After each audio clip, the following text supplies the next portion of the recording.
côté 13. Et on l'a dit, les courses s'enchaînent. Et là, quelle course nous allons commenter, puisqu'il s'agira de la course avec les 3 Françaises. Cette finale du 200 mètres catégorie T13. Les athlètes sont déjà en place là, au départ du 200 mètres. Le 200 mètres T13, donc c'est au niveau d'un handicap visuel, mais c'est le degré le plus faible de handicap pour cette catégorie T13. Donc on aura 3 finales, à commencer par Célia Terki, qui sera au couloir numéro 1, qui a réalisé 27 secondes 15 hier en série. Et donc il y a eu qui a été qualifiée au temps. Elle a fini 2e des championnats de France en juin. On aura aussi Alice Mettet au couloir 7. Donc elle, âgée aussi de 22 ans, elle a réalisé 26 secondes 81 en série, tout simplement son record personnel. Et au-dessus de ces 2 jeunes Françaises, on aura celle qui est plus expérimentée au couloir 8, Nantenine Keita, qui a 38 ans, qui elle a déjà été championne paralympique à Rio du 400 mètres. Et elle a été championne du monde aussi en 2006 du 200 mètres. C'est la capitaine de cette équipe de France de para-athlétisme. Effectivement, oui. Co-capitaine finalement avec un autre athlète français qu'on verra très prochainement dans cette soirée. Il me semble qu'il participe à la dernière finale et dernière course de cette session du soir. On en reparlera bien évidemment au moment venu. Et pour l'instant, place à ces 3 Françaises. Est-ce qu'elles elles ne sont pas forcément favorites pourtant de cette course, malheureusement, les Françaises? Oui, elles ont réussi à se qualifier, certaines au temps, certaines directement. Donc on sait qu'il y a eu hier des qualifications, mais il y avait 9 engagés et il y a 8 places en finale. Donc forcément, elles ont réussi à se qualifier en finale. Mais évidemment, la grande favorite, ça sera au centre, au couloir numéro 4, l'Espagnol Adiriatu Iglesias, qui a fini en argent sur le 100 mètres dans cette même catégorie. Elle a le meilleur temps des séries en 25 secondes 18, ce qui est son meilleur score de la saison.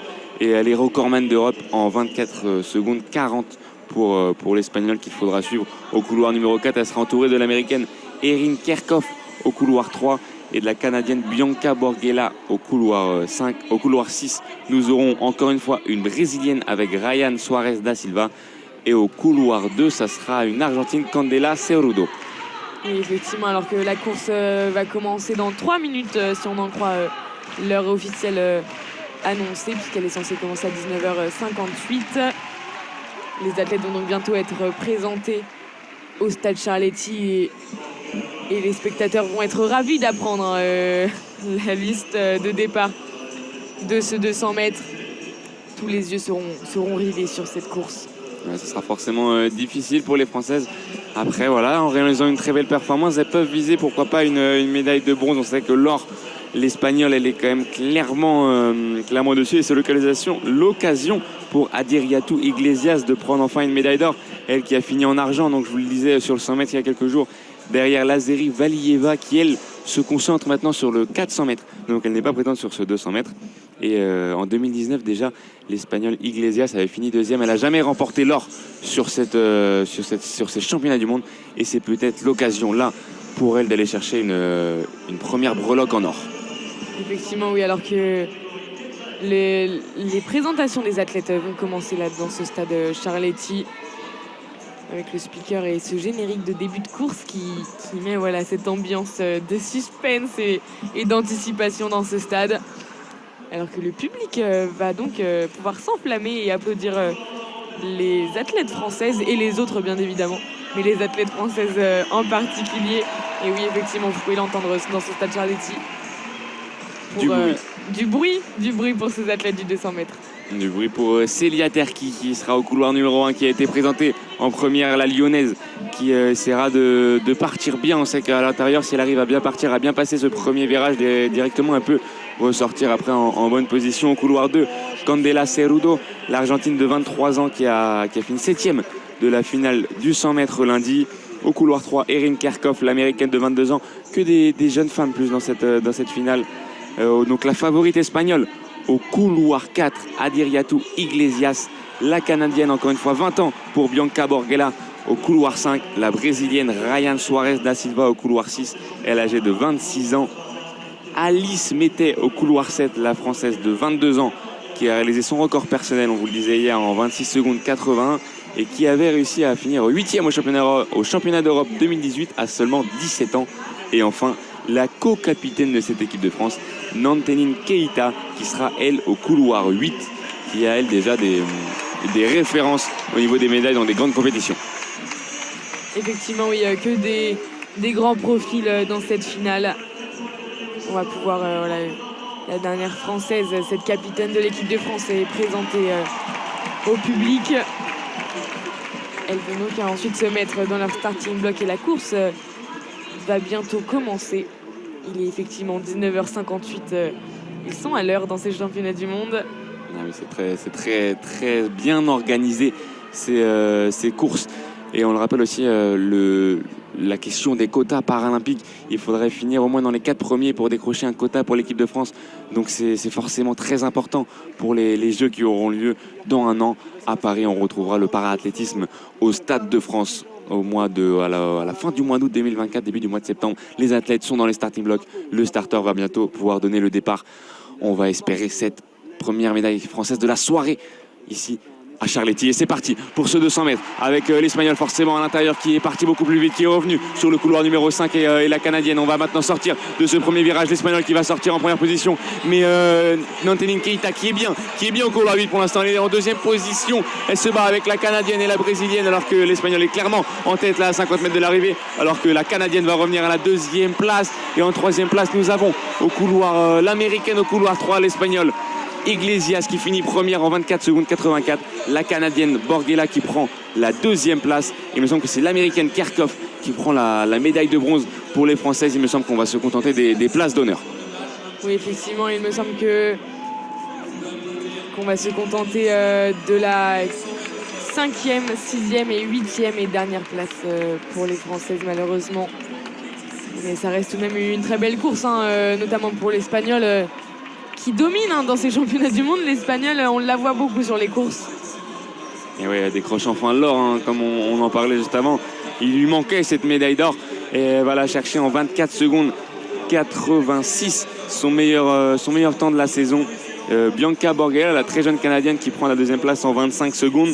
Et pour la médaille de bronze, c'est Erin Kerkhoff, l'Américaine, qui réalise elle aussi son record en 25-58. La Brésilienne Suarez da Silva prend la 4e place et donc débloque un nouveau quota olympique pour le Brésil qui risque d'en avoir beaucoup. Oui, donc Keita Nantenine vient finir à la 5e place avec 26 secondes 45, suivi de Alice Mettey, de Candela Cerudo, l'Argentine, et donc de Celia Terki qui vient prendre la dernière place de cette course. C'est dur là pour les Françaises qui étaient pourtant 3 sur cette course, sur cette finale, et alors qu'on voit l'Espagnol et l'Américaine qui prennent des finales suite à leur podium. Les 3 Françaises aussi qui ont pris une photo tous ensemble. Même si voilà, il n'y a pas la place au final. C'est des bons chronos pour les Françaises. Nantenine Keita qui finit 5e et qui bat son meilleur temps de la saison. Et Alice Mettey qui bat son record. Elle l'a battu hier en série. Elle avait réalisé 26 secondes 81. Là, elle termine en 26 secondes 54. Donc on voit clairement une amélioration. Elle est sur une phase ascendante. La jeune Française Celia Terki, malheureusement un peu plus décevant. Elle termine en 27 secondes 21. Mais si on revient un peu sur cette course, c'est vrai que Nantenine Keita, je trouve, était très bien partie. À la sortie du virage, elle était en 2-3e position, la Française. Oui, effectivement, elle était très bien partie. Elle était en course, en route pour le podium. C'était un très bon départ. Malheureusement, sur la dernière ligne droite, c'était un peu plus complexe. Elle s'est fait doubler par la Canadienne et l'Américaine. Mais elle a tenu environ jusqu'à 170 mètres. Et ensuite, vraiment, les derniers mètres étaient trop compliqués pour la Française. Et alors que les prochains athlètes des courses rentrent déjà dans ce stade. Et il s'agira du 100 mètres, de la finale, encore une nouvelle finale du 100 mètres T64 chez les hommes, qui devrait commencer à 20h08. On a encore 7 minutes pour vous présenter cette course. Et donc on va peut-être parler de la catégorie T64. Il s'agira des athlètes appareillés, des membres inférieurs, et donc avec des prothèses pour faire ce 100 mètres. Et il y aura donc sur ce 100 mètres un athlète largement favori, et ce sera donc un Allemand puisqu'il s'agira de Johannes Flors. Il se trouvera au couloir numéro 3, qui détient le record du monde, le record du championnat dans cette catégorie, mais cette fois-ci T62 pour l'Allemand. et qui concourt dans la même catégorie que les T64. Et effectivement, Johannes Flors qui a réalisé d'ailleurs ce meilleur temps mondial au dernier championnat du monde à Dubaï en 2019, un record à 10,54. Et donc ça va courir très vite, hein, je pense, pour cette finale du 100 mètres. Et il sera accompagné donc de 7 autres athlètes, hein. On peut d'ores et déjà vous en faire la liste. Il y aura au couloir numéro 1 Blake Leeper, l'américain, qui lui, ça sera un peu juste pour aller chercher le podium puisqu'il détient le temps le plus élevé, finalement, mais le moins bon temps de cette liste de départ. Il y aura au couloir numéro 2 Hunter Woodhall, l'un deuxième américain extrêmement présent, les Américains également sur les courses, qui lui pourra venir, pourquoi pas viser un podium s'il se surpasse. Il y aura donc au couloir numéro 3 le favori Johannes Flors, l'Allemand. Couloir numéro 4, un Costa-Ricain, Sherman Gitti, qui lui également, avec son meilleur temps réalisé cette saison de 10 secondes 68, pourra venir chercher une médaille. Il y aura un autre Allemand, Félix Streng, au couloir numéro 5, pareil, qui sera en lice pour la médaille puisqu'il a presque le même temps que le Costa-Ricain, avec 10,67 en meilleur temps. Il y aura un Italien au couloir numéro 6 avec Maxel Amo-Manu. Il y aura au couloir numéro 7 un Néerlandais avec Olivier Hendricks et un athlète de la Grande-Bretagne avec Johnny Peacock au couloir numéro 8, qui lui aussi également pourra venir chercher un podium avec son meilleur temps de 10,70, son record personnel. Voilà, alors il y a 4-5 athlètes, hein, qui peuvent venir viser le podium. Forcément, l'Allemand Johannes Flors est grand favori pour la médaille d'or, mais pourquoi pas pour le reste de la course, cela peut être très serré sur ce 100 mètres. Ça va aller très vite, hein. Ouais, il est forcément favori de par un petit peu son palmarès. Après, on sait qu'il peut être concurrencé, hein. Hier en série, il a été battu par l'Italien Maxel Amo-Manu, qui avait réalisé 10,64, tandis que l'Allemand était en 10,92. Après, on sait que l'Allemand peut courir beaucoup plus vite que ce 10,92, bien évidemment. Mais lors de la première demi-finale aussi, on avait le Costa-Ricien Sherman Gitti qui avait couru en 10,69, et même l'autre Allemand, Félix Streng, qui avait couru en 10,76. Donc c'est un peu les 4 athlètes pour 3 médailles, hein. Ils vont être au couloir 3, 4, 5, 6 au centre de cette course. Et les 3 médailles vont se jouer un petit peu sur ces 4 concurrents. Voilà, l'Allemand ne voulait sûrement pas se vider totalement de ses forces, hein, pendant les séries, puisqu'il était quasiment sûr, hein, d'être qualifié. Il était le favori sur cette compétition. Et donc peut-être aujourd'hui voir ses meilleures performances. Il va sûrement tout donner sur cette course. L'Allemand avec son maillot jaune en haut et son short gris foncé, lui grand favori de cette course. Mais voilà, on le répète, comme l'a dit Josué, il y a d'autres favoris, hein, pour cette course, puisque les temps sont extrêmement serrés. Ces athlètes qui concourent en même temps, voilà, certains athlètes dans la catégorie T62 et d'autres dans la catégorie T64. Donc ça va être serré, alors que là pour l'instant les athlètes s'échauffent, ils effectuent quelques départs, ils essayent d'allonger sur 40-50 mètres pour se chauffer. La course devrait partir dans 2-3 minutes là. L'occasion peut-être pour nous de vous faire un rappel qu'en ce moment il y a aussi du saut en longueur, du lancer de poids. On a aussi là-bas, il me semble, que du disque assis qui sont proposés sur l'autre canal commenté par Melvin et Paul, qui vous font vivre ces concours en direct sur l'autre canal si vous voulez switcher quelquefois. Mais en tout cas, si vous voulez rester avec nous sur les courses, vous faites un choix intéressant parce qu'il y a encore beaucoup de courses qui vont se passer, et ce fameux jingle qui lance la préparation la préparation de la présentation des athlètes. Effectivement, alors après on reste totalement objectif, hein. On ne va pas vous dire évidemment sur quel canal rester, hein. On n'est pas comme ça sur le canal numéro 1 pour commenter les courses, alors que oui, effectivement les présentations des athlètes vont commencer avec le couloir numéro 1 et Blake Leeper qui va être présenté au public. Les 2 Américains aux 2 premiers couloirs.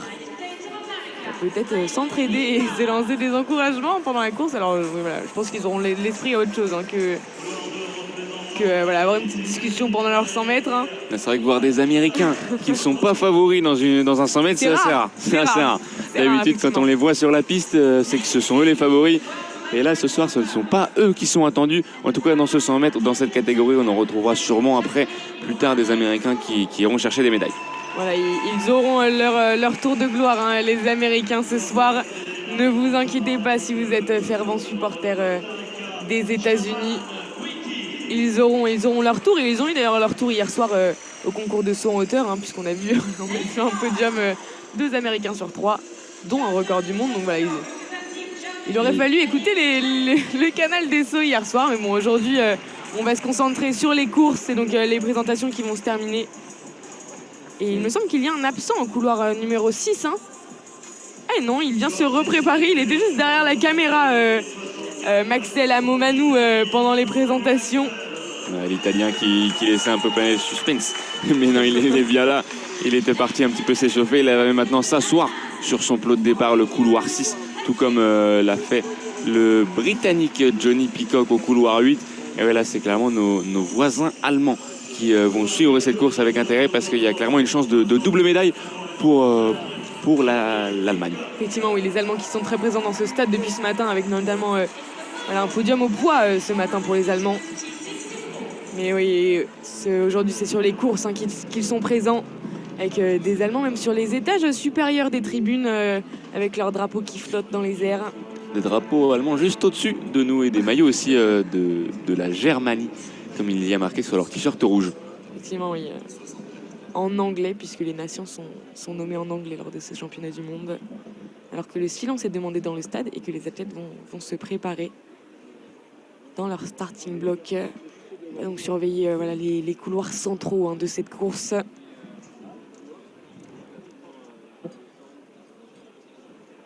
Avec les deux Allemands au couloir 3 et 5, le Costaricien au couloir 4 et l'Italien au couloir 6, qui est toujours assis sur son plot. Il va finalement peut-être se lever.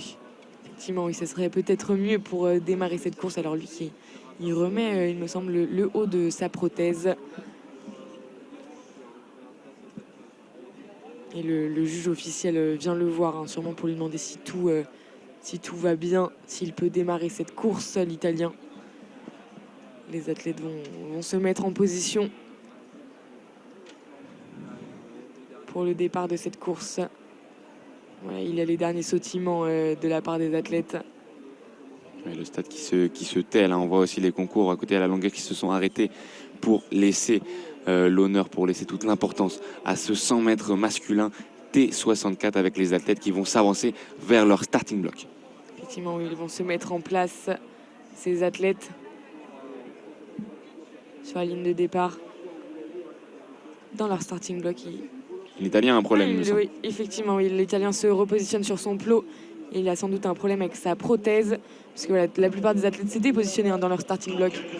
Et là, oui, il a un problème avec la protection, il me semble, qu'il met au bout de sa jambe. On attend bien évidemment plus de précision et le départ de cette course.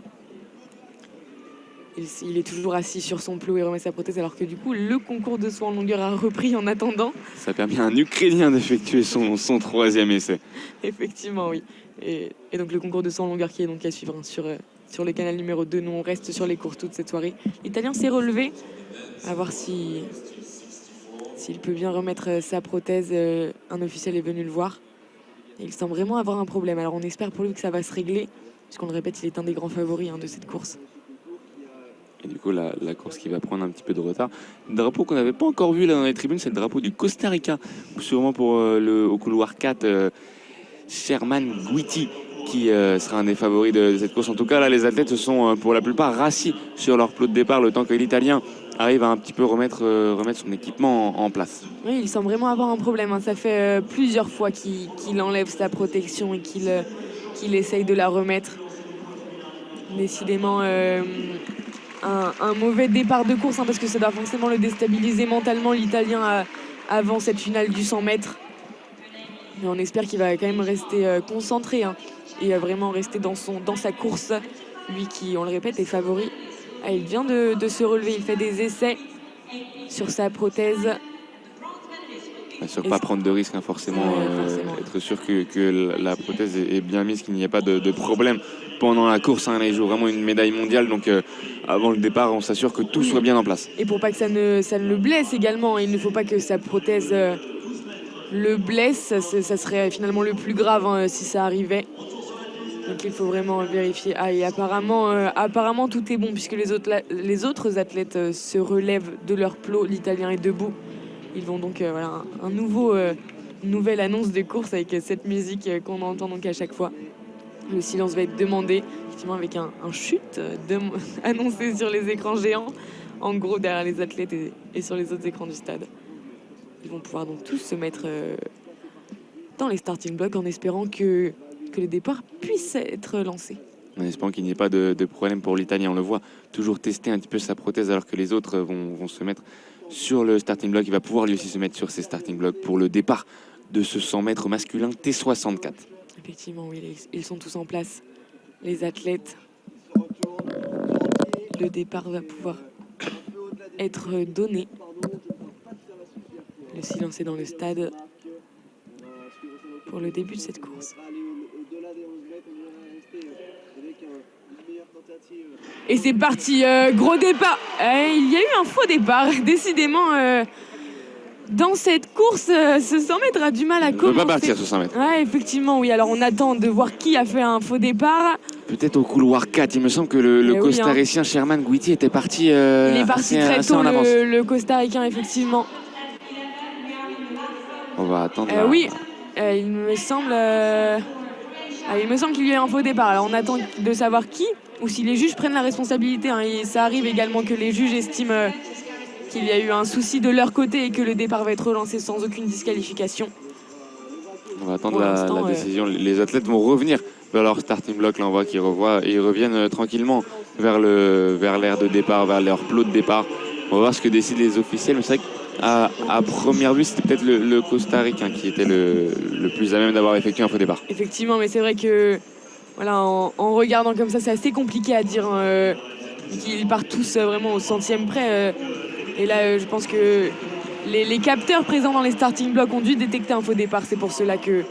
Alors que là, oui, là, on voit l'officiel qui est passé avec un drapeau vert, ce qui signifie que normalement, il n'y a eu aucune disqualification. Effectivement, oui, les officiels prennent toute responsabilité avec le drapeau vert. Ce qui signifie que les athlètes vont pouvoir se remettre en place pour effectuer cette course qui donc va peut-être enfin pouvoir démarrer. C'est vrai qu'on avait avant l'Italien qui a eu un problème à sa prothèse. Maintenant, c'est les officiels qui ont eu un petit problème au départ. Donc on va pouvoir bientôt refaire ce départ du 100 mètres homme T64 qui prend du retard. Effectivement, oui, parce qu'ils sont encore la plupart assis sur leur plot et c'est vrai que ça peut déstabiliser mentalement et changer un cours de course, hein, surtout dans des courses aussi courtes comme le 100 mètres, aussi rapides. C'est vrai que mentalement, ça peut les déstabiliser s'ils étaient vraiment rentrés et s'ils étaient vraiment concentrés dans leur course. À voir si les favoris resteront favoris et s'il y a des athlètes qui seront déstabilisés donc, par ces nombreux événements en début de course. C'est vrai que tous ces événements jouent forcément dans les têtes des athlètes là, qui attendent depuis plusieurs minutes. Ils sont rentrés dans le stade. Maintenant, il y a un bon quart d'heure pour commencer à s'échauffer, à mettre tout en place. Et maintenant, ils vont enfin passer devant leur plot de départ, aller vers les starting blocks et se mettre en place pour ce troisième départ, on va dire. Effectivement, oui, surtout que physiquement aussi, un premier départ, ça peut être compliqué à gérer parce que c'est un effort physique évidemment extrêmement intense, alors que voilà, là, tous les athlètes sont dans les starting blocks, ils se positionnent. Et le silence est à nouveau dans les stades avec ce grand chute demandé derrière les athlètes. Il est assez clair, oui, derrière les athlètes. Alors que le départ va être bientôt annoncé. Et c'est parti extrêmement fort au couloir numéro 5 avec l'Allemand. Et c'est l'Allemand et le Costaricain là au couloir numéro 4 qui sont en tête.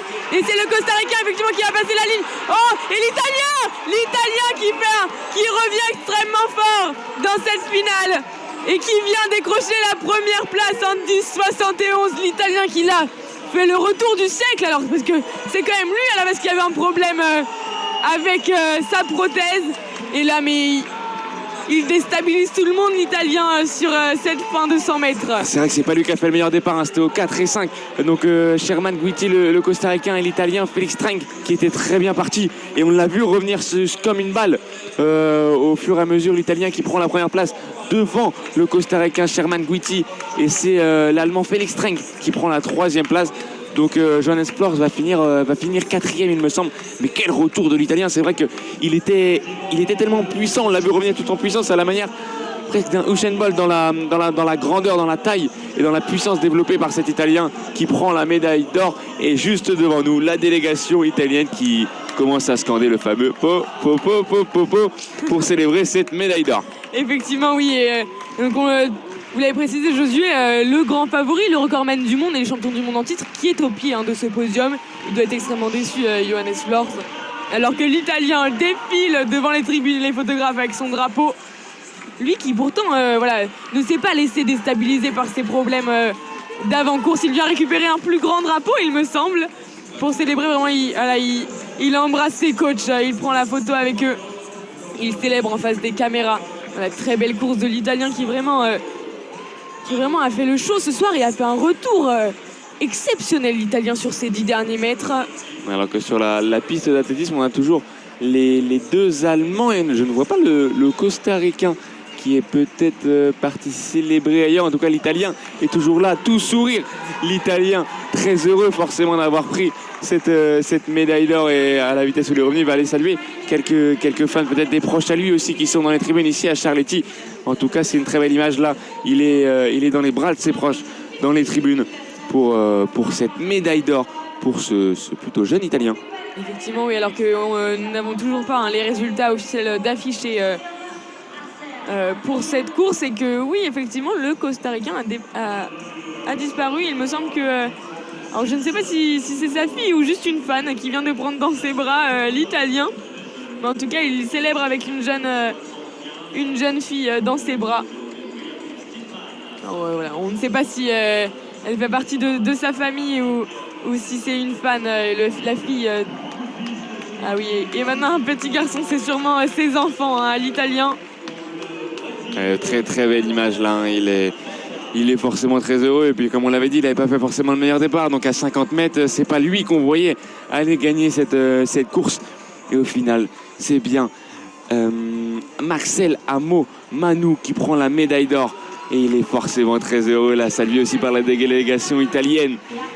Quel sourire, c'est un sourire là vraiment qui est contagieux, exactement, c'est le mot pour cet Italien qui effectue des grands sauts avec le drapeau italien juste en bas de la tribune de presse. Oui, effectivement, et on l'avait dit, l'Italien qui avait réalisé de très belles séries qualificatives pour cette finale, et il a prouvé encore sa forme exceptionnelle là sur ce 100 mètres. Ça fait extrêmement plaisir à voir, et il célèbre jusqu'au bout l'Italien. Et c'est vrai que le Costa-Ricain a disparu très vite, alors qu'on voit l'Allemand qui est arrivé en 3e position, Félix Streng, là, qui est en train de parler aux journalistes avec son compatriote Johannes Flors. Mais c'est vrai que alors, la médaille de bronze, si je ne me trompe pas, du Costa-Ricain, n'a pas eu le droit à sa célébration, puisqu'on ne le voit pas sur le stade. En tout cas, on a vu déjà l'ensemble des athlètes qui sont partis beaucoup plus vite. Peut-être qu'avec le retard aussi, maintenant, on est obligé d'enchaîner avec les courses suivantes. Mais c'est vrai que le Costa-Ricain, lui, on ne l'a pas du tout vu à la fin de cette course. Mais là, les athlètes qui sont en tout cas en train de retourner vers les vestiaires. Mais l'Italien qui va s'arrêter évidemment par la zone mixte pour saluer les journalistes italiens, peut-être là, parce qu'on lui demande de mettre bien son drapeau autour de lui pour les caméras sûrement. Mais très belle médaille d'or pour Marcel Amo Manu, l'Italien qui prend cette médaille d'or, et on va tout de suite enchaîner. Oui, on va tout de suite enchaîner, Josué, puisque les athlètes sont déjà en place pour cette prochaine finale, puisqu'il s'agira du 100 mètres T36 chez les femmes. Et elles sont déjà dans les starting blocks, elles font leurs derniers échauffements. Et voilà, ça doit encore s'enchaîner encore plus vite maintenant les courses, puisqu'il y a eu du retard sur cette dernière finale. Et oui, donc on aura comme vous le disiez, Johanna, la finale du 100 mètres féminin T36. T36, ça correspond à une atteinte légère des membres supérieurs et un handicap sévère des membres inférieurs et du tronc. Donc voilà, on aura 8 athlètes pour cette finale. 8 athlètes qui se sont qualifiés hier matin à l'issue des séries. Il y avait 2 séries, et on aura 8 athlètes qui seront au départ avec notamment 2 favoris. Et au couloir 4, ça sera la néo-zélandaise Danielle Hutchinson, âgée de 21 ans. Elle a établi le record des championnats en série à 13,68, qui était tout simplement son record personnel C'est la seule à être passée sous la barre des 14 secondes et assez largement cette saison. Donc elle sera forcément favorite de cette finale. Et au couloir 6, on aura la chinoise Yi Tingxi qui, elle, a établi le record du monde à Tokyo il y a 2 ans, désormais en 13,61. 14 secondes 46 en série. Donc c'est clairement presque une seconde de plus que la néo-zélandaise. Donc la néo-zélandaise est quand même clairement celle que l'on envisage le plus prendre la médaille d'or. Après, tout peut se passer évidemment, puisque aussi la chinoise est double championne du monde en titre en 2019 et en 2017. Donc elle voudra essayer de tenter le triplé sur les autres couloirs. Au couloir 1, on aura l'Australienne Mali Lovell. Au couloir 2, la Brésilienne, encore une fois les Brésiliens toujours présents avec Samira Da Silva. Au couloir 3, l'Argentine Araceli Rotella. Au couloir 5, on aura une autre Argentine, Yanina Martinez. Au couloir 7, l'Australienne Abby Craswell. Et au couloir 8, une Allemande, Nicole Nikolajczyk. Toujours excellente prononciation, ça fait plaisir à entendre lors des listes de départ. Alors que oui, on vous l'a dit, les courses vont s'enchaîner puisque les athlètes de la prochaine finale après les femmes sont déjà sur le stade en train d'attendre leur tour au niveau du départ du 200 mètres là-bas. Donc effectivement, ensuite ça va s'enchaîner, on ne pourra plus passer autant de temps à décrire les célébrations des athlètes. Et donc pour l'instant, toutes les athlètes sont debout dans les starting blocks pour leur célébration qui va commencer de suite là, dans quelques instants. Voilà le fameux générique qui nous dit que les athlètes vont être présentés. Si on revient aussi au couloir 5, donc entre la néo-zélandaise Hutchinson et la chinoise Shi que je vous décrivais comme les favorites, on a aussi donc l'Argentine Yanina Martinez, âgée de 29 ans, qui a fini deuxième de sa série hier en 14,92. Elle est médaille d'argent sur les 3 derniers championnats du monde. Donc elle est très régulière et elle essaiera peut-être aujourd'hui d'aller chercher une place au-dessus, ou alors elle sera encore à cette médaille d'argent. Et aussi elle a pris l'or aux Jeux de Rio en 2016 et elle a fini 4e au pied du podium à Tokyo lors des derniers Jeux paralympiques. Donc voilà, clairement aussi une candidate. Il y a aussi l'Australienne de 18 ans, Abby Craswell, qui sera au couloir 7, qui a effectué 14,97 hier en série, qui pourra se battre peut-être pour la médaille de bronze. Des très jeunes athlètes, parce qu'on a aussi l'Argentine Araceli Rotella qui a 19 ans et qui sera au couloir 3. Elle a réalisé 14 secondes 66 en série. Donc clairement, l'or risque de se jouer entre la néo-zélandaise Hutchinson et la chinoise Shi. Et derrière, pour le podium, c'est assez ouvert. Effectivement, oui, donc ça promet encore une finale assez serrée et assez tendue au niveau du 100 mètres. Et toujours des courses très rapides. Le 100 mètres, ça va extrêmement vite. Il y a finalement un très bon départ. Peut jouer la gagne sur une course de 100 mètres. Mais certains athlètes sont plus spécialistes des derniers mètres et d'une accélération foudroyante dans la deuxième partie de course. À la manière d'un Christophe Lemaître, si vous avez suivi les épreuves d'athlétisme valide ces dernières années, Christophe Lemaître qui revenait souvent sur ses fins de course au sprint. C'est pas forcément un athlète connu de la France, si ? Très peu. Seules quelques médailles au championnat d'Europe. Voilà, juste ça, rien que ça pour Christophe Lemaître, bien évidemment, l'athlète français. Alors que le chute est demandé dans ce stade Charletti. Les athlètes sont en place entre leur plot de départ et les starting blocks. Elles vont bientôt, on voit au couloir 3 la jeune Argentine Araceli Rotella qui se tape un petit peu les cuisses, le visage pour monter en pression, monter en forme pour cette finale, aller chercher pourquoi pas une médaille pour cette très jeune Argentine. En tout cas, les athlètes sont toujours entre les plots de départ et les starting blocks. Elles vont attendre le signal pour pouvoir aller s'installer sur les starting blocks alors qu'on nous montre la néo-zélandaise tout sourire au couloir 4 qui, elle, va essayer d'aller chercher sa première grande médaille à 21 ans. 21 ans pour la néo-zélandaise qui est la grande favorite de par le chrono qu'elle a réalisé hier en série. Elle a l'air extrêmement confiante, la néo-zélandaise, en tout cas en la voyant sur les écrans. Toutes les autres athlètes ont le visage assez fermé. Et alors que la néo-zélandaise, elle a vraiment...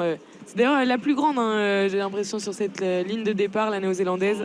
Elle a une tête de plus que ses adversaires qui sont sur les couloirs d'à côté. Alors qu'on a encore un problème avec les officiels là, qui sont venus parler aux athlètes qui vont devoir attendre encore un petit peu. Et oui, Hutchinson, il faut aussi surveiller le record du monde, hein, détenu par la chinoise Shi, qui est au couloir 6. Mais elle a réalisé 13,68 hier en série, Hutchinson, donc à 7 centièmes près du record du monde. Oui, ils attendaient sûrement aussi que le problème de l'annonce des résultats pour les hommes soit annoncé, puisque les résultats officiels n'étaient toujours pas annoncés. Mais cela vient d'être réglé hein,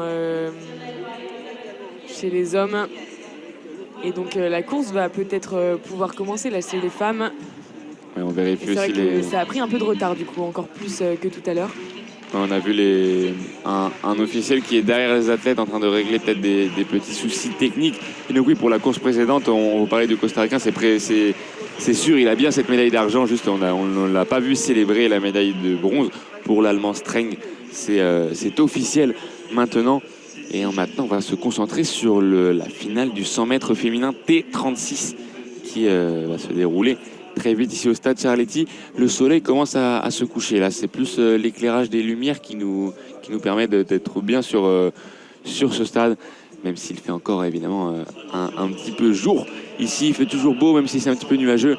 Il fait bon pour une finale du 100 mètres. Il fait très bon pour une finale du 100 mètres qui va se dérouler très bientôt. Oui, elle devrait avoir l'autorisation de se repositionner dans les starting blocks dans quelques instants. Il y a toujours l'officiel hein, derrière les plots de départ.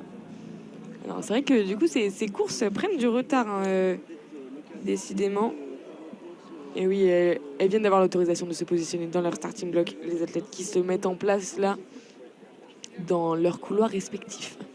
Ouais, toutes les athlètes qui vont se placer sur les starting blocks, placer les mains au niveau de la ligne de départ, les pieds sur les starting blocks pour cette épreuve du 100 mètres T36 qui va bientôt partir. Elles sont toutes prêtes là sur la ligne de départ. On va attendre le coup de feu du starter pour ce 100 mètres T36 et c'est parti là avec évidemment la néo-zélandaise qui est très bien partie. Ça va se jouer, la chinoise qui est devant pour l'instant à 40 mètres, elle est devant. Est-ce qu'elle va tenir? Elle est très bien partie, la néo-zélandaise qui va maintenant faire son retour. Il va rester 30 mètres, est-ce qu'elle va pouvoir revenir? Hutchinson est non, finalement c'est la chinoise en 13,66 Yiting Shi qui prend cette médaille d'or en battant le record des championnats et elle vient faire le triplé. Elle remporte le championnat du monde de ce 100 mètres pour la 3e fois consécutive. Effectivement, oui, la chinoise qui a fait une excellente course, hein, qui a fait un très bon départ et qui est restée en tête malgré un bon retour de la néo-zélandaise. Elle est restée en tête toute la course. Néo-zélandaise aussi qui a fait Danielle Hutchinson, qui a fait une très belle course, hein, un très bon retour malgré le fait qu'elle n'ait pas réussi à rattraper la chinoise. Mais elle a tout de même une médaille d'argent largement gagnée. Elle avait beaucoup d'avance également sur la 3e place. Elle regrettera peut-être son départ un petit peu qui lui a coûté cher. Et c'est l'Allemande au couloir 8, Nicole Nikolajczyk, qui vient prendre la 3e place. On ne l'attendait pas forcément. Cette Allemande de 27 ans qui avait pris la médaille d'argent au dernier championnat d'Europe. Et, elle a d'ailleurs l'air surprise hein, sur les images quand on lui a annoncé sa médaille de bronze, l'Allemande avec ses lunettes. C'est vrai qu'il y a un gros écart en tout cas entre la deuxième. Il y a une seconde d'écart entre la 2e place et la 3e place. Donc il y avait vraiment un monde d'écart entre les deux favorites et le reste de la course. Ce qui est énorme, hein, une seconde, sur le 100 mètres, une seconde d'écart, vraiment c'est environ 2-3 mètres hein, qui séparent les athlètes, ce qui n'est pas rien. Alors que oui, l'Allemande, quand on revoit là, on nous repasse le départ. L'Allemande qui avait fait pourtant un très mauvais départ et elle est revenue sur le reste de la course. Malheureusement, les deux Argentines aussi qui font 4e et 5e, les deux au pied du podium, ça débloque quand même un quota olympique pour l'Argentine grâce à Araceli Rotella, la très jeune qui finit en 15,02 à la 4e place. Et donc voilà, une nouvelle médaille d'or pour la Chine, une médaille d'argent pour la Nouvelle-Zélande et une médaille de bronze pour les Allemands qui ce soir font une belle moisson. Et ça va encore s'enchaîner ici à Charletti avec une nouvelle course qui se prépare. Effectivement, oui, puisque les athlètes de la finale encore hein, du 100 mètres T44 sont déjà en place. Ils sont en train de s'échauffer. Donc T44, au niveau de la catégorie, on va parler d'un handicap total au niveau du tibia et du pied. Ou alors d'une atteinte totale sur les deux jambes, hein, au niveau de tibia et pied. Ou alors l'absence d'un membre en dessous du genou. Ou des deux membres en dessous du genou. Et donc ça va créer des déséquilibres hein, et des problèmes au niveau de la gestion de l'accélération dans cette catégorie, sur cette épreuve de course du 100 mètres.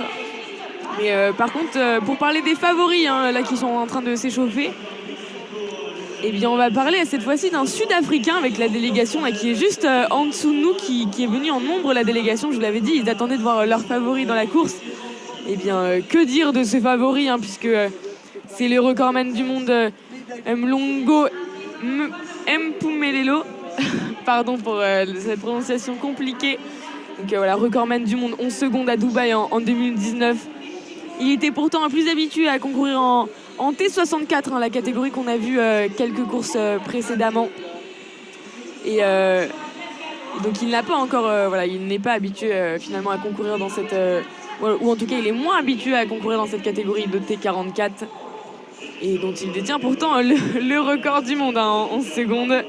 Il est donc le grand favori. Le Sud-Africain, il va vouloir réaliser la course parfaite devant sa délégation. Et sinon, en notre favori, on retrouvera en couloir numéro 3. Devinez le pays. Il s'agit d'un nouveau Brésilien. Il s'agira de Matheus Lima, le jeune athlète de 19 ans qui concourt lui au niveau des 11 secondes 16. Son record personnel qu'il a réalisé cette saison d'ailleurs. Il faudra se méfier de ce Brésilien, car c'est lui qui a la meilleure performance. Donc cette saison, il a une meilleure performance que le Sud-Africain Mlongo. Donc on aura encore un duel, hein, au centre de cette piste entre le Brésilien et le Sud-Africain. Il me semble que l'Égyptien aussi, Karim Ramadan au couloir 5 peut être intéressant. Effectivement, oui, l'Égyptien. Mais bon, alors on va vous faire cette liste complète, hein, et on en reparlera au moment venu. Au couloir numéro 1, vous trouverez l'Indien Vijay Kumar, qui lui, ça va être compliqué, hein, pour viser un podium. Au couloir numéro 2, l'Arabie Saoudite, puisqu'il y aura Nour Al-Sana, qui lui aussi qui court au-dessus des 12 secondes. Ça sera compliqué pour aller chercher un podium aujourd'hui pour l'Arabie Saoudite. Au numéro 3, on en a parlé, un des favoris, Matheus Lima, le jeune Brésilien. En couloir numéro 4, Mpumelelo Mlongo, le recordman du monde pour l'Afrique du Sud. Couloir numéro 5, comme Josué vous l'a annoncé, Karim Ramadan, l'Égyptien, qui lui pourra également viser le podium, puisque son record de la saison est à 11,87. Au couloir numéro 6, un nouvel Italien qui va vouloir imiter son compatriote lors de 2 finales précédentes de courses qui sont déjà écoulées, Marco Cicchetti. Au couloir numéro 7, un nouvel Indien, puisqu'il s'agira de Manoj Bhaskar, qui lui aussi pourra essayer de viser un podium, dans cette course, même si cette saison c'est un peu plus compliqué pour lui. Et couloir numéro 8, la Namibie avec Denzel Namene, qui, pareil, lui court au-dessus des 12 secondes. Ça va être compliqué aujourd'hui pour la Namibie. Et donc on va surveiller les couloirs du centre avec le Brésil, l'Afrique du Sud et l'Égypte. Les couloirs 3, 4 et 5. Les athlètes qui sont là entre leur plot de départ et les starting blocks. Donc comme on vous le disait, les couloirs 3, 4 et 5. Après, comme on l'a vu sur la course précédente, il peut aussi y avoir une surprise qui vient d'un couloir un petit peu extérieur. Il n'y a pas non plus de très gros écarts, donc une médaille de bronze peut se jouer même pour le Namibien ou l'Indien au couloir numéro 1, Vijay Kumar. Effectivement, oui, puisque c'est vrai que même si le Sud-Africain détient le record du monde, il n'a pas été en dessous des 11 secondes 60 cette saison. Alors que le silence est demandé dans le stade et que les athlètes sont d'ores et déjà dans les starting blocks. Le départ va bientôt être donné à cette course. Ouais, là, ils sont sur la ligne de départ. On va attendre le coup de feu du starter pour cette dernière finale de 100 mètres de la soirée. Mais il faudra bien rester avec nous. Après, il y aura encore beaucoup de courses. Le départ va être donné. Il y a eu un faux départ, hein, il me semble, au couloir numéro 2. Oula, beaucoup de tirs pour leur signifier qu'il y a eu un faux départ. Il me semble très clair qu'il s'agit de l'Arabie Saoudite, hein, qui est partie quand les autres étaient encore dans leur starting block avant même le premier coup. Envoyé. Ouais, et ça va donc être annoncé, hein, très probablement.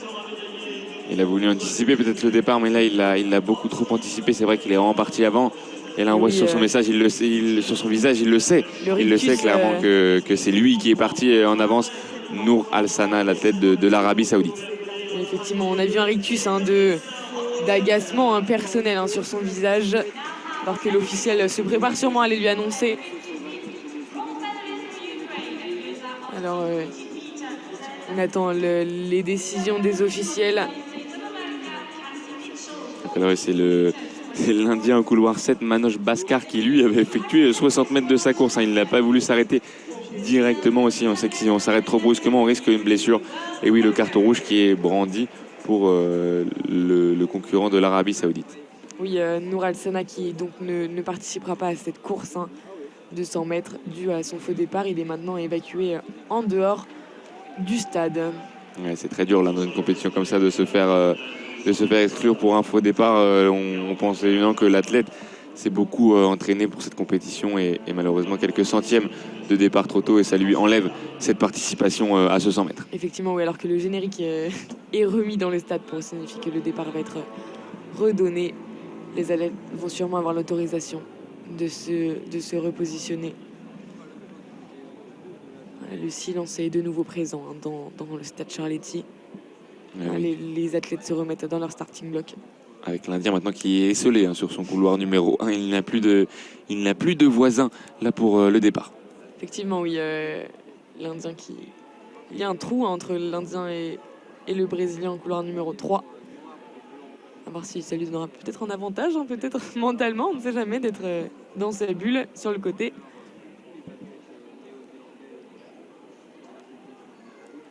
Le départ va bientôt être donné. Ils sont tous en place sur cette ligne de départ. Et très gros départ des trois favoris avec notamment le Sud-Africain, le recordman du monde et le Brésilien qui revient, qui va très vite, ça se joue, le Sud-Africain qui revient et qui va finir premier là, dans ses derniers mètres. Et l'Égyptien qui va même voler la médaille d'argent au Brésilien, mais quel retour! Il s'est blessé le Brésilien oui, malheureusement. Là il boite, le Brésilien, le jeune Matheus Lima. Il boite et c'est triste là cette image. Certes il a la médaille de bronze, mais je pense que ce n'est pas le principal à ce moment-là. Ah oui, c'était très équilibré, comme vous l'avez eu décrit par Johanna jusqu'à 50-60 mètres. C'était très serré entre le Sud-Africain et le Brésilien. Et le Brésilien commençait même à passer. Malheureusement, il s'est blessé aux alentours des 60 mètres. Et il a quand même tenu à finir cette course et finir à la 3e position. Mais malheureusement pour lui, c'est pas ce qu'il attendait, le Brésilien. Oui, effectivement, là, ça doit être très dur pour la délégation brésilienne. Ils sont évidemment debout, mais très inquiets. Et... On entend la délégation italienne célébrer devant, mais alors, oui, non, ils n'ont pas de médaille. Ils félicitent juste leur athlète. Et là, ça doit être très dur pour le Brésilien qui célèbre tout de même avec son drapeau, alors que le Sud-Africain, le recordman du monde, Mpumelelo, Mlongo célèbre. Avoir le temps, parce qu'on a été donc distrait du résultat final. Il faut voir combien de temps il a mis pour passer cette ligne d'arrivée. 11,46 pour le Sud-Africain, 11,79 pour l'Égyptien qui finit deuxième. Et donc 12,05 pour le Brésilien Matheus de Lima qui, on le sait, aurait peut-être pu réaliser beaucoup mieux.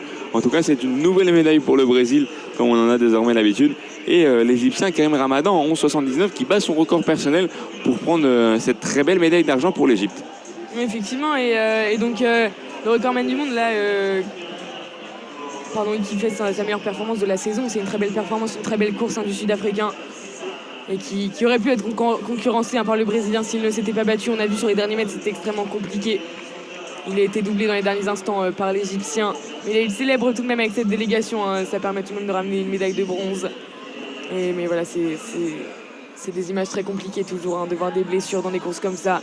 Après, il est jeune, il a le temps de se soigner, de soigner son corps, le Brésilien. Ouais, c'est dommage aussi parce qu'il devait concourir sur 200 mètres dans les jours à venir. Et là, on pense sûrement à une blessure musculaire. Ça va sûrement être très compliqué maintenant pour se remettre et pour pouvoir faire ce 200 mètres dans les prochains jours. On verra comment ça se passe pour Matheus de Lima. Mais il prend là sa première médaille mondiale. Il s'en souviendra forcément de cette course avec cette blessure. Et une médaille qui en appelle forcément d'autres dans les années à venir.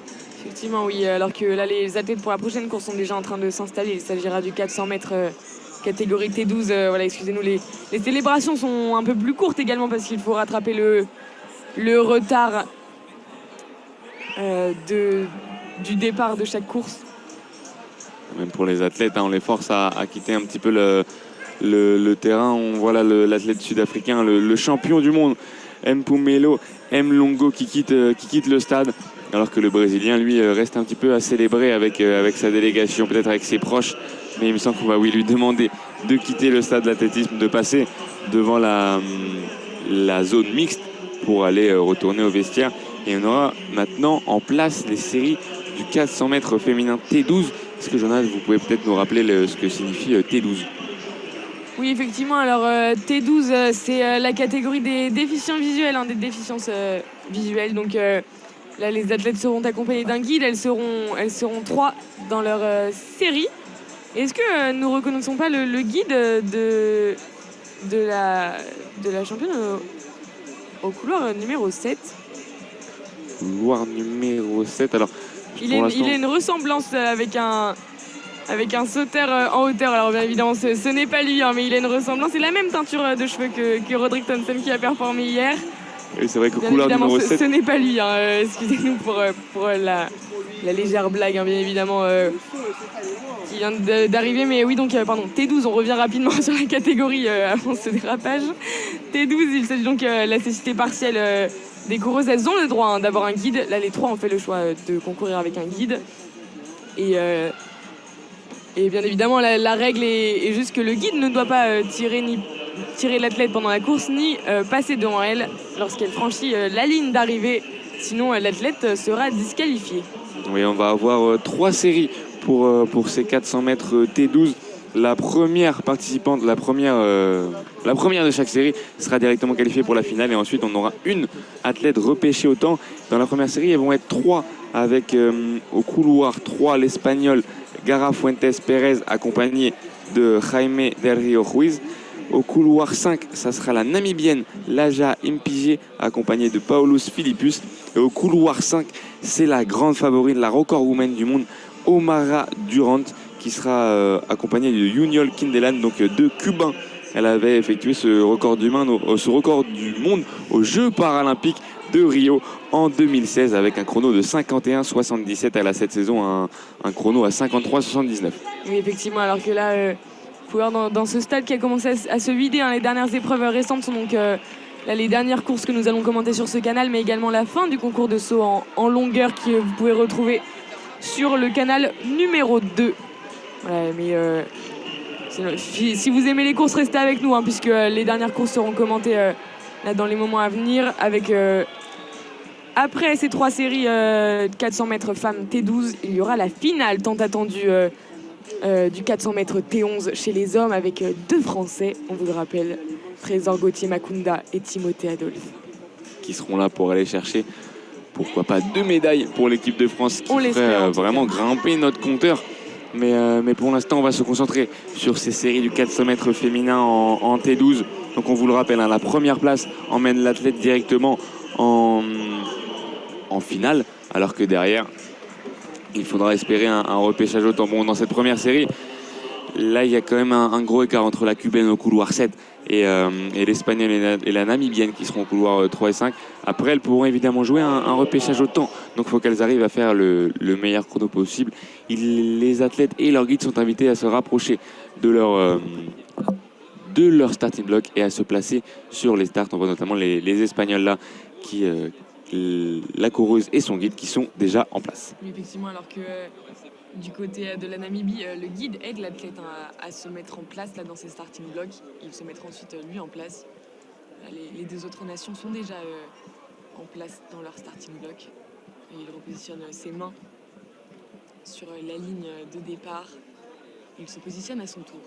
Ils vont ensuite mettre leurs liens qui les unissent pendant ces 400 mètres. Lien à ne pas perdre, sinon ils peuvent être disqualifiés également. Et oui, on va suivre évidemment le chrono de la cubaine Omara Durant au couloir. Il y a eu un faux départ de la Namibie, il me semble. L'athlète est parti avant. Aïe, aïe, aïe. Alors à voir si c'était un problème de son et qu'il y a eu un... Voilà, alors à voir la décision des officiels. Mais c'est vrai qu'elle est partie même avant son guide. À voir quelles décisions seront prises. On pourrait avoir peut-être un deuxième faux départ. On en a eu juste un. On voit le guide là qui va s'avancer sur la piste, mais c'est pas très bon quand on voit cela. On va attendre évidemment l'annonce officielle de ce jugement. Et oui, le guide qui va s'avancer vers la Namibienne, c'est un carton rouge. Elle est disqualifiée, la Namibienne Laja Epinje, avec son guide Paulus Philippus. C'est terrible, c'est terrible. c'est très dur là, 2 faux départs sur 2 courses d'affilée. Voilà, elle se tient la tête. Hein. Elle sait que c'était l'erreur à ne pas faire en ce début de course. Et son guide évidemment voilà, qui ne pouvait rien y faire hein, sur la ligne de départ. Et il y aura donc maintenant uniquement 2 coureuses hein, dans cette course malheureusement du 400 mètres. Ah oui, là ça va devenir un 1 contre 1 entre l'Espagnol un 2 contre 2, oui, entre l'Espagnol Gara Fuentes Pérez et la Cubaine Omara Durant. Et oui, là le 1 contre 1 va être dur à gagner pour l'Espagnol parce que clairement la grande favorite c'est la Cubaine qui est détentrice du record du monde, détentrice du record des championnats. Effectivement, là, il va y avoir de l'écart entre les 2 coureuses dans cette course. Alors bien évidemment, on souhaite que l'Espagnol se dépasse et essayer d'avoir le moins d'écart possible. Mais ça va être compliqué là aujourd'hui. Et oui, le départ là qui est donné avec la Cubaine forcément qui part très fort avec son guide là au couloir 7. Les Espagnols qui vont essayer de chercher un bon chrono. La Cubaine qui va déjà sortir de ce premier virage pour attaquer la ligne droite opposée avec là beaucoup d'avance, mais c'est pas la même compétition là. Ah oui, non, effectivement, elles ne sont pas dans le même monde là, les 2 athlètes. Effectivement, la Cubaine qui est largement devant, elle a une 30aine de mètres d'avance. Et l'Espagnol qui essaie hein, de revenir, qui fait de son mieux, alors que la Cubaine est déjà dans le dernier virage de cette course. Il lui reste moins de 200 mètres et elle est largement devant, la Cubaine là. Ouais, on va surveiller son chrono, mais de toute façon, la Cubaine sait qu'il faut finir première pour être qualifié automatiquement. Là, on voit qu'ils ne forcent pas forcément. Hein. Ils attaquent les 100 derniers mètres, alors que l'Espagnol, elle, va tout donner pour décrocher le meilleur chrono possible et essayer d'aller chercher une qualification autant, alors que la Cubaine va finir tranquillement. Pas forcément un énorme chrono pour ce qu'elle est capable de faire. 54,98 pour la Cubaine. On va regarder le chrono de l'Espagnol qui a du mal à finir. On sent que c'est compliqué. La fin de ce 400 mètres, elle va passer la ligne là devant son guide et on va regarder maintenant son chrono alors qu'elle s'est effondrée juste après cette ligne d'arrivée. L'Espagnol, on a vraiment tout donné dans cette course. Oui, effectivement, et la Cubaine du coup qui n'aura pas forcément un temps représentatif hein, pour la finale. Voilà, on ne pourra pas se référer à ces temps de qualification parce que là on a pu observer qu'elle n'a pas donné son maximum hein, et en même temps elle n'avait pas à le faire. Elle avait largement de l'avance et était sûre de se qualifier. Et l'Espagnol qui a réalisé du coup ses 400 mètres en 1 minute 02, il me semble, un peu plus d'une minute 02. Alors que les prochaines athlètes sont déjà en train de s'installer hein, dans les starting blocks pour cette 2e série de 400 mètres. Oui, une 0,2,14 pour Gara Fuentes Pérez. C'est son record personnel. Malheureusement, ça va peut-être être juste pour être qualifié autant. On va attendre les 2 prochaines séries pour s'en assurer. Mais en tout cas, les athlètes de la 2e série sont déjà en place et on va vous les présenter. Oui, effectivement. Alors que juste pour faire un petit retour sur le début, c'était une image très dure à observer sur les écrans géants. Mais pendant le départ de la course, l'image de la Namibie en train de pleurer hein, autour du stade était montrée et elle était évidemment dévastée. Mais on va revenir à cette liste de départ pour cette 2e série du 400 mètres des femmes T12. On aura donc cette fois-ci 4 athlètes. Au couloir numéro 3, l'Italienne Valentina Petrillo qui peut viser une 2e place dans cette 2e série. Au couloir numéro 4, ce sera une Vénézuélienne Alejandra Pérez Lopez qui elle est favorite de cette série et qui peut courir sous la minute et qui peut faire jusqu'à 56 secondes 95 finalement. Et ensuite couloir numéro 5 et 6, ça va être un peu plus compliqué avec au couloir numéro 5 la finlandaise Lida Lunela avec son guide Henrik Lunela également. Alors lien de parenté ou mariage, on ne sait pas. Mais voilà, ils sont forcément reliés, son guide et l'athlète. Au couloir numéro 6, on retrouve Marcia. Une petite aide au niveau de la prononciation. La portugaise Marcia Araujo. Ah, merci pour la prononciation, Josué. Donc l'athlète du Portugal, qui apparaît, ce sera compliqué avec son guide, elle qui a le moins bon chrono de cette série d'aller chercher une qualification. Mais c'est vrai que on surveillera davantage le couloir numéro 3 avec l'Italienne et le couloir numéro 4. Parce que l'Italienne, un record personnel moins bon que la Vénézuélienne, mais a été tout de même meilleure sur ce début de saison avec un chrono à 59,98. Alors c'est tout de même, vous pouvez remarquer avec la Cubaine, la première série, il y a beaucoup d'écart, même avec les favorites de cette série. Comme quoi la cubaine était vraiment au-dessus de sa catégorie, de cette discipline. Oui, c'est vrai que là, on va avoir un petit peu peut-être deux courses. Une première entre la vénézuélienne et l'italienne pour la première place. La vénézuélienne qui semble très performante, alors qu'au niveau du couloir 5, c'est vrai qu'on a deux Finlandais qui ont le même nom de famille. Je pense que c'est des frères et sœurs parce qu'on voit que l'athlète, elle est âgée de 19 ans et le guide est âgé de seulement 16 ans. Donc c'est assez impressionnant. Il est seulement 16 ans, il est guide avec sûrement sa grande sœur qui est là. C'est une belle histoire pour ces deux Finlandais. Alors que au niveau de la vénézuélienne, c'est vrai qu'un chrono à 56,95, elle est pas descendue sous la minute cette saison. Elle est restée bloquée à 1 minute 16. Il va falloir qu'elle passe peut-être en dessous pour aller chercher cette première place directement qualificative pour la finale. Une finale qui aura lieu, on ne l'a pas précisé, demain soir à 20h37.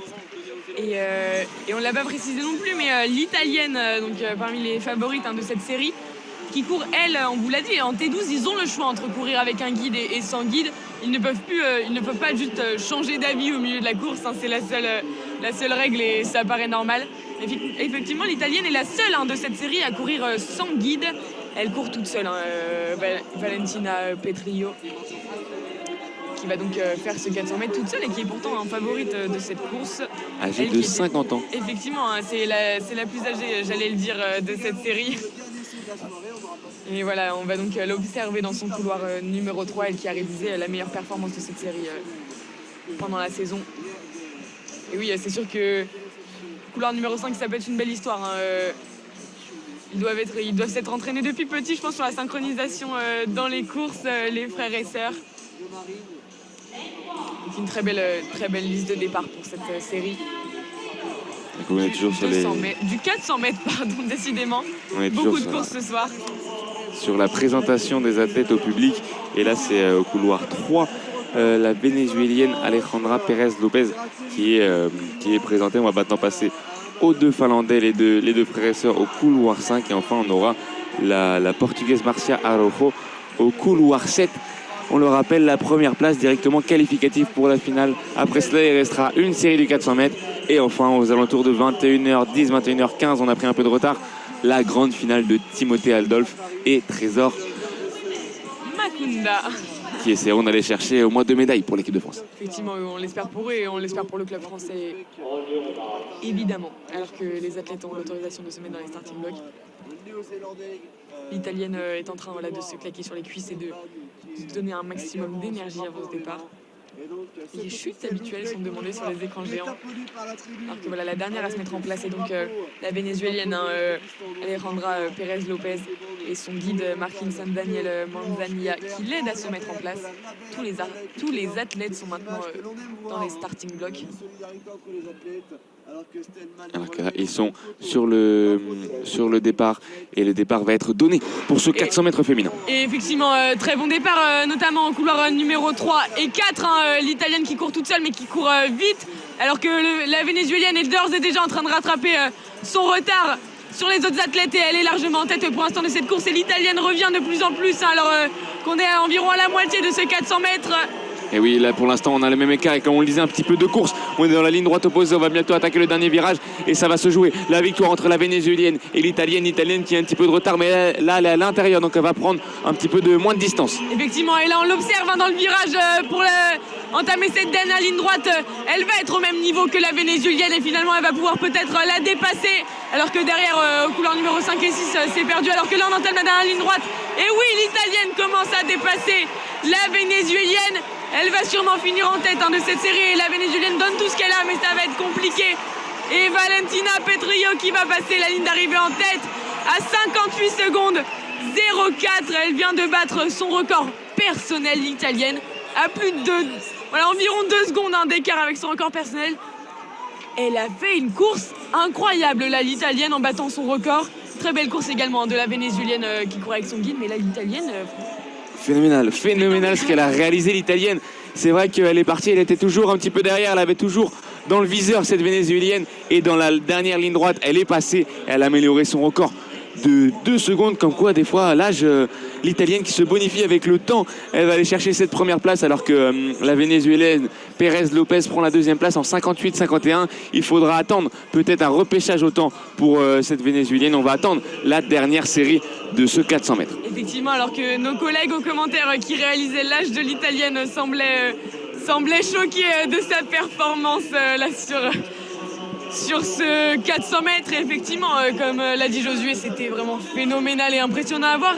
Surtout que pendant les 400 mètres, alors on ne prêtait pas forcément attention au chronomètre. Et c'est vrai qu'en la voyant passer la ligne et en voyant l'écart avec son record personnel, voilà, elle peut être très fière d'elle et elle célèbre dans les bras de sa délégation, voilà, à côté des photographes là-bas. Elle peut être très fière d'elle, voilà, toute seule dans son couloir. C'était impressionnant voilà, de témoigner de sa course. Ouais, il y avait 25 ans d'écart entre l'Italienne et la Vénézuélienne. Et ça s'est pas vu sur cette dernière ligne droite. C'est vrai qu'on a vu une très belle bataille. Et même derrière, hein, la Finlandaise qui s'est bien battue, elle finit 3e. On a vu qu'elle s'est écroulée juste après la ligne. La Finlandaise Ilida Lunela qui finit 3e, alors que la Portugaise Marcia Araujo finit 4e. Ils sont toutes les deux éliminées de ce 400 mètres. Et on va maintenant avoir la dernière série, la dernière course avant la course que l'on attend tous. D'ailleurs, il me semble qu'à gauche, on a des concurrents français là. Ah oui, effectivement, et ça fait plaisir de les voir arriver sur le stade puisque Trésor Makunda et Timothée Adolphe sont présents et sont salués par le public. Bon, on va pas s'emballer tout de suite, on va se reconcentrer sur la série qu'on va commenter, mais effectivement, on a envie de se tourner vers nos athlètes français. On va essayer de se contenir pour pouvoir vous commenter au mieux cette dernière série du 400 mètres femmes T12. Mais évidemment, en plaçant la finale la plus attendue en dernier, on ne peut que se nourrir de l'excitation du public et des applaudissements là, qui sont en train de débuter avant même l'avant-dernière course commencée. Oui, c'est vrai qu'on entend du bruit, mais pour l'instant, on va avoir cette dernière série du 400 mètres féminin T12 qui va bientôt partir. On va vous présenter rapidement les athlètes avec tout le bruit que fait Charletti pour nos athlètes français. Au couloir 1, on aura la brésilienne, la favorite de cette course, Lorraine Gomez, accompagnée de son guide Fernando Martins. Au couloir 3, ça sera la capverdienne Edlen Oliveira qui sera avec son guide Jason Duarte. Au couloir 5, on aura la marocaine Fatima El Edrissi qui elle courra sans guide. Et enfin au couloir 7, la moldave Evelina Cristina Cretu qui elle n'a pas forcément de référence sur cette distance. Mais en tout cas, on le rappelle, la première place sera qualificative directement pour la finale. Et elle est normalement promise à la brésilienne au couloir 1, Lorraine Gomez. Mais ça va se jouer. Et derrière, on rappelle le chrono de la vénézuélienne sur la course d'avant qui avait fini deuxième, Pérez Lopez, 58-51. Ce qui veut dire que si la deuxième concurrente de cette course finit en plus de 58-51, ça sera la vénézuélienne de la deuxième série qui sera qualifiée pour la finale. Effectivement, alors que là, le stade Charletti est debout, alors que les Français ne sont même pas encore en place. La délégation française voilà, est en feu juste en dessous de nous là. Et alors que voilà, les athlètes pour cette dernière série du 400 mètres sont en place et vont bientôt avoir l'autorisation de se mettre dans les starting blocks. C'est vrai que tout le public n'a pas vraiment les yeux rivés sur cette dernière série, malheureusement pour les coureuses. Et il y en a d'ailleurs, oui, voilà, deux qui courent sans guide, dans le même modèle finalement que l'italienne à la course précédente. Et on voit que ça peut marcher, hein. Elle avait couru sans guide, elle avait été chercher cette première place, l'italienne. On va voir si la marocaine ou la moldave peuvent faire de même dans cette dernière série qui va bientôt partir. Là, on a fini de présenter la moldave au couloir 7, Evelyn Cristina Cretu, qui partira donc devant un petit peu à l'aveugle. Elle n'aura personne devant elle, mais on va sûrement surveiller la brésilienne Lorraine Gomez au couloir 1.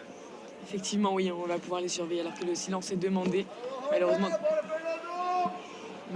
voilà, toutes les personnes présentes dans le stade doivent faire de leur mieux pour garder le silence. Les athlètes actuellement entre le plot de départ et les starting blocks qui vont s'approcher de ces starting blocks et placer les pieds aidés par leur guide. On voit la brésilienne au couloir 1 qui est aidée par son guide Fernando Martins pour se placer au mieux. Le départ va être donné dans quelques secondes pour cette dernière série du 400 mètres féminin T12. Effectivement, alors que même Timothée Adolphe sur le côté demandait le silence au stade. Et là, les athlètes qui sont en place avec leur guide dans les starting blocks, dans leur guide ou sans leur guide d'ailleurs, dans les starting blocks. Et oui, évidemment, Timothée Adolphe qui connaît l'importance de ce silence juste avant une course de 400 mètres. Lui qui la fera juste après les athlètes qui sont partis là. On voit la brésilienne qui est partie plutôt fort. Pour l'instant, on voit la marocaine qui va revenir directement sur la Moldave, alors que la brésilienne, elle, va commencer à revenir sur l'athlète du Cap-Vert au couloir 3. Ah oui, c'est tout de même un peu plus compliqué pour la brésilienne de revenir sur le Cap-Vert. Et non, là, elle va le faire dans les prochains mètres. Et ça va se jouer donc entre la brésilienne et la marocaine. Et la brésilienne là, qui va doubler tout le monde à la moitié de cette course. Et ça va se jouer pour la médaille d'argent. Il me semble maintenant, la médaille d'or va se jouer vraiment pour la brésilienne. Elle est largement en tête, la brésilienne là au couloir. Oui, là, elle va attaquer ce dernier virage. En tête, la brésilienne qui va essayer d'aller chercher cette première place directement qualificative pour la finale. Et la marocaine qui est actuellement deuxième. Elle est en deuxième position. La marocaine qui va prendre sûrement cette deuxième position. Ça va être peut-être dur d'être repêché au temps. On va attendre le chrono. En tout cas, c'est la brésilienne qui va pas se relâcher. Attention parce que la marocaine revient. La marocaine revient à quelques centimètres de l'arrivée. Elle va le faire. La marocaine qui passe en première position. El Idrissi qui va gagner cette course et prendre la première place et la place qualificative pour la finale. Ce qui veut dire que la brésilienne Lorraine Gomes ne sera pas en finale. N'est pas qualifiée alors qu'elle avait fait une course phénoménale jusqu'aux 3/4 de cette course. Malheureusement pour la brésilienne et la marocaine, vraiment, c'était phénoménal. Hein. C'est le cas de le dire encore une fois. Dans cette dernière série du 400 mètres, son retour là dans les derniers 100 mètres, c'était incroyable de la part de la marocaine. Et donc, c'est donc la vénézuélienne, il me semble, qui est qualifiée de la série précédente. Oui, c'est ça, la vénézuélienne Alejandra Pérez Lopez, lors de la deuxième série, sera qualifiée au temps. Alors que la marocaine El Idrissi, elle est revenue tellement fort. Et la brésilienne, c'est terrible pour elle, elle a lâché. Mais donc, on retrouvera en finale la cubaine de la première série, Durant, la vénézuélienne de la deuxième série, Pérez Lopez, ainsi que l'italienne évidemment, Valentina Pedrillo, âgée de 50 ans. Et enfin, donc, cette marocaine, Fatima El Idrissi. On va maintenant passer au moment que vous attendez tous, le 400 mètres. Puisque là, les athlètes sont déjà sur la ligne d'arrivée pour cette course que tout le monde attend. N'est-ce pas, Josué ? Évidemment. Les athlètes là, qui vont avoir un petit peu de temps maintenant pour s'échauffer, pour placer leur starting block. Et on voit là au couloir numéro 1, c'est Trésor Makunda qui demande le soutien du public. Et oui, on peut peut-être vous présenter ces 4 athlètes de cette finale qu'on attendait tous. Il y aura donc Trésor Makunda au couloir numéro 1, le plus à l'intérieur, ce couloir. Trésor Makunda qui est le co-capitaine de cette équipe de France avec son guide Lucas Matona. Il a été 3e des Jeux paralympiques de Tokyo. Il va aussi participer aux 100 mètres. Il détient le record du 400 mètres en salle et il a battu son record personnel lors des demi-finales avec 51 secondes 53. Au couloir numéro 3, on retrouvera un Espagnol. Peut-être, Josué, tu pouvais nous prononcer son prénom. Gérard Descarrega, âgé de 29 ans. Merci Josué. Donc 10 ans de moins que Trésor Makunda. Trésor Makunda qui est âgé de 39 ans. L'Espagnol qui est un favori de cette course, il va aussi participer aux 100 mètres.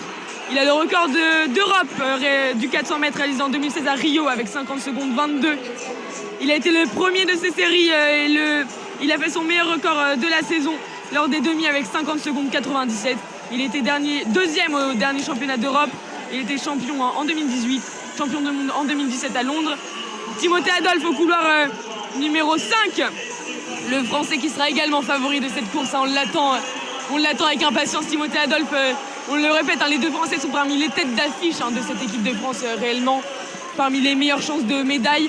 Timothée Adolphe qui a été champion du monde en titre du 400 mètres et qui est champion d'Europe sur la même distance. Il a battu son meilleur temps de la saison lors des séries et de nouveau lors de la demi-finale avec 51 secondes 27. Il est en constante progression, le Français, et voilà, ça promet un beau spectacle. Mais finalement, au dernier couloir numéro 7, avec Felipe de Souza Gomes. J'ai bien prononcé le nom de famille ? C'est pas mal. C'est pas mal. Voilà, je pourrais m'améliorer lors des prochains jours. De Souza Gomes, il a été 3e des derniers championnats du monde à Dubaï. C'est un gros client également dans cette finale. Il a réalisé son meilleur chrono de la saison dans les demi avec 51 secondes 19. Donc ça va être extrêmement serré pour le podium. Et dans cette course, on va voir un beau spectacle là, pour cette dernière finale de la soirée. Ouais, on a 4 cadors, évidemment, ils ont tous réussi à passer les séries, à passer les demi, donc s'ils en sont là, c'est qu'ils font partie des meilleurs dans leur catégorie. Et on espère évidemment que l'or sera français. On a évidemment un Brésilien, on a vu que les Brésiliens ce soir, c'est leur soirée, on espère que l'or sera quand même pour Timothée Adolphe ou pour Trésor Makunda. Les couloirs 1 et 5, ce sont les Français. Effectivement, et donc d'ores et déjà, on peut vous l'annoncer, hein, les deux Français ouvrent des quotas hein, pour les Jeux paralympiques de Paris, puisqu'ils sont forcément dans les 4 premiers. Et là, c'est la délégation brésilienne qui fait la fête, hein, d'ores et déjà dans les tribunes, alors que la délégation française est juste derrière eux, plus calme, mais debout, hein, standing ovation dans les tribunes, alors que Célia Terki est d'ailleurs dans les tribunes là, avec la délégation. Et voilà, une grande partie en tout cas du stade Charletti est debout pour cette dernière course, avec un gros cup de supporters français dans la tribune juste à côté de nous en bas. Évidemment, c'est un grand moment là sur ce début des championnats. On a deux des plus grosses chances de médailles françaises, dont le capitaine de l'équipe de France et Timothée Adolphe, qui est un champion du monde. Donc évidemment que tout le monde avait noté cette épreuve. Capitaine Trésor Makunda, Timothée Adolphe, une tête d'affiche certes, mais pas capitaine. Peut-être dans les prochains championnats du monde, Timothée Adolphe, qui aura peut-être la chance de réaliser une musique hein, qu'il a effectuée pour ces championnats du monde, Timothée Adolphe. Si jamais il gagne cette course aussi, il finit sur le podium, on l'espère pour lui en tout cas, le français, qui est très attendu avec son guide. Geoffrey Lamy sur cette course. C'est vrai qu'on n'a pas... Et le français Trésor Makunda qui vraiment célèbre devant la caméra, qui a l'air très heureux là, de participer à cette finale. Ah, il se chauffe en tout cas là, il bouge beaucoup, il fait beaucoup de signes pour essayer de monter en température.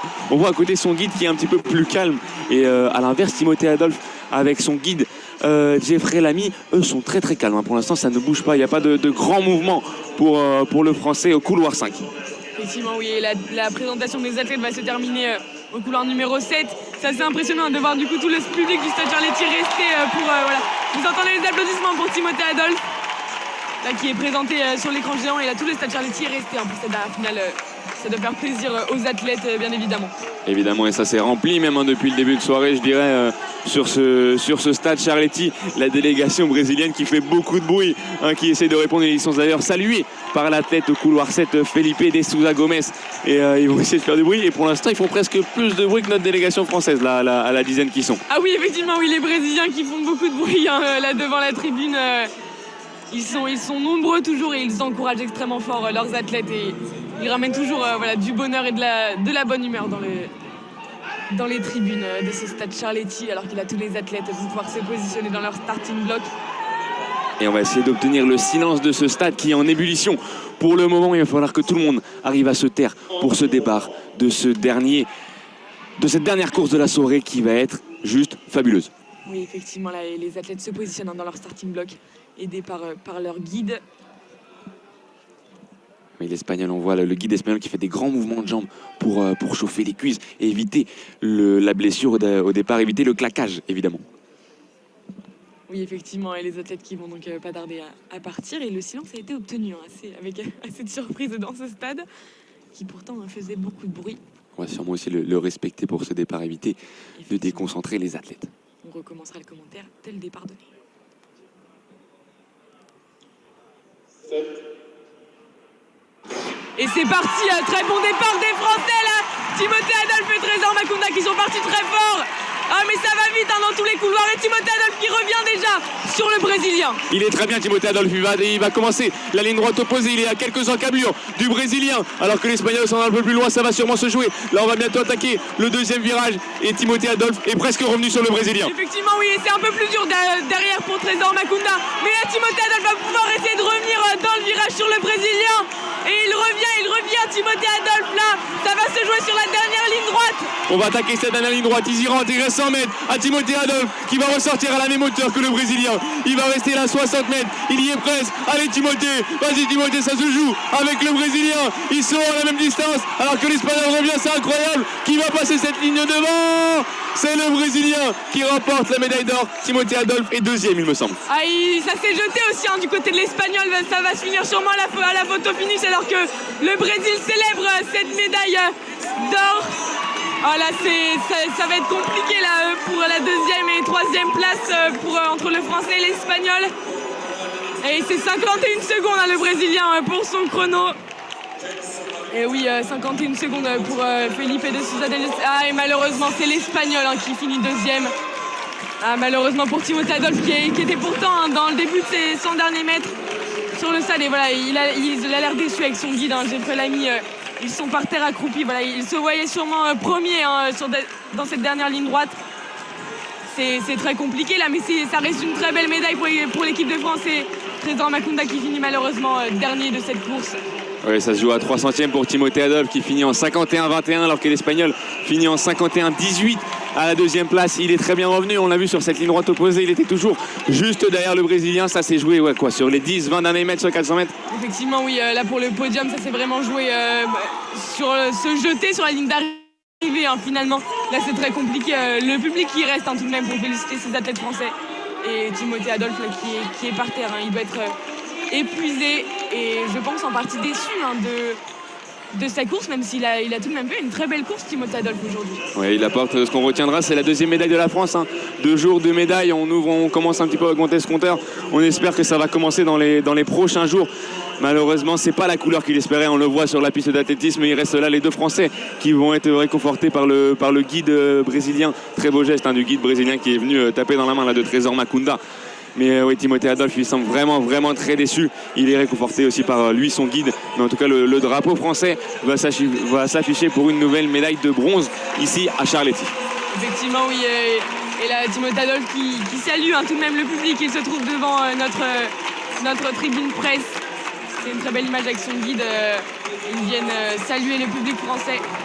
Ils espéraient sûrement faire mieux, les deux Français, mais malheureusement... c'est du sport, tout peut arriver, on le répète. Évidemment, il faut aussi saluer la superbe performance du Brésilien qui bat son meilleur chrono de la saison et qui va chercher cette médaille d'or, cette deuxième ou troisième médaille d'or en course du Brésil ce soir. Et voilà Timothée Adolphe qui va effectuer un petit tour devant les supporters avec le drapeau français qui est bien, alors que Trésor Makunda lui est vraiment inconsolable. On voit son guide qui essaye de le motiver, mais il est toujours assis sur la piste quelques mètres après la ligne d'arrivée et c'est dur pour le co-capitaine de l'équipe de France. Effectivement, oui, c'est compliqué là pour lui de finir dernier de cette course, évidemment. Alors il va tout de même participer aux 100 mètres normalement, Trésor Makunda, dans les jours à venir. Mais évidemment là c'est très compliqué de finir dernier de cette finale. Et pour le public français également, ils doivent être très déçus de voir leurs 2 athlètes dans ces positions, surtout que c'était quand même très serré pour le podium final, on le répète. Ça s'est vraiment joué au centième près. Évidemment, c'est pas forcément le résultat espéré. Si on retient le positif, on a quand même 2 Français en finale qui ont réussi à passer les demi-finales, à passer les séries. Et on espère que ça va aussi lancer cette équipe de France. On sait qu'il reste plusieurs jours, il reste des chances de médaille. Donc il va falloir aller débloquer. Et on n'oublie pas qu'aussi cette 4e place de Trésor Makunda, même s'il est déçu, débloque un quota olympique, un quota paralympique pour l'équipe de France. Oui, alors que la délégation française est toujours là, dans les tribunes pour applaudir Trésor Makunda qui vient de se relever.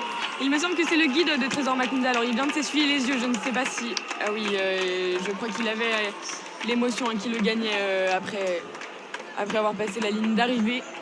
Et ils viennent devant la délégation française là, saluer tout le monde.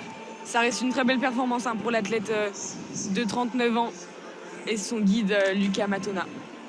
Voilà, il a tout de même un palmarès impressionnant, Trésor Makunda, on ne peut pas l'oublier, il n'est pas capitaine de l'équipe de France pour rien. Et ça doit être extrêmement décevant pour lui. Oui, c'est sûr. On comprend sa frustration. Il avait dit en avant-course que tout était jouable. C'était une finale, ils étaient 4, tout était jouable. Il visait forcément mieux. Mais ça sera pas pour maintenant. Quand tu me disais, comme vous le disiez, Johanna, on le retrouvera sur le 100 mètres dans les jours à venir. C'est pas fini ici à Charletti. On aura demain encore un gros programme, beaucoup de Français, beaucoup de concours, que ça soit le matin ou l'après-midi. Ça commencera dès demain matin avec du javelot féminin, un concours de la longueur aussi demain matin masculin. Beaucoup d'épreuves. Si vous souhaitez avoir le programme complet, n'hésitez pas à aller sur le site des championnats du monde paralympiques. Il me semble que c'est WPA23 sur Internet. Exactement, c'est la même. Alors que voilà, les supporters français sont toujours dans le stade, on tient à le préciser, pour célébrer le talent de Timothée Adolphe et Trésor Makunda. Alors que nous, on va vous remercier de nous avoir écoutés jusqu'au bout sur ce canal des courses, sur ce canal numéro 1 de courses. Et on espère que vous avez bien profité de cette soirée. Comme nous, on en a profité et on espère que vous reviendrez avec nous, que ce soit au Stade Charletti ou depuis chez vous pour les jours qui restent et encore plein de belles émotions à vivre forcément ici à Charletti pour ces championnats du monde de para-athlétisme.